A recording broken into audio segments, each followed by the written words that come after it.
បាទជំរាបសួរពុកម៉ែបងប្អូនវិលមកកាន់ Channel បកស្រាយសុបិនសាជាថ្មីបាទថ្ងៃនេះផងដែរខ្ញុំនឹងលើកយកទាក់ទងនឹងពុកម៉ែបងប្អូនសុបិនឃើញលុយបាទប្រសិនបើជាពុកម៉ែបងប្អូនសុបិនឃើញលុយឬក៏ចាប់កាន់លុយទំនាយទីនៅក្នុងសុបិនដូចនេះថា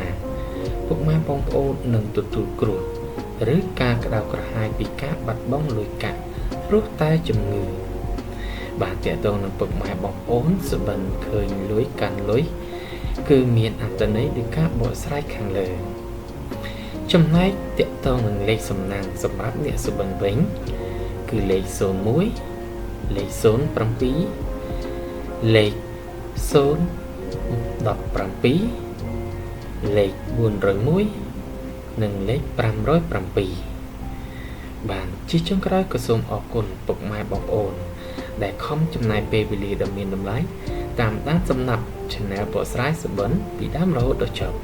ជាចុងក្រោយនេះក៏សូមជូនពរពុកម៉ែបងប្អូនជួបតែសំណាងល្អគ្រប់គ្នាបាទសូមអរគុណ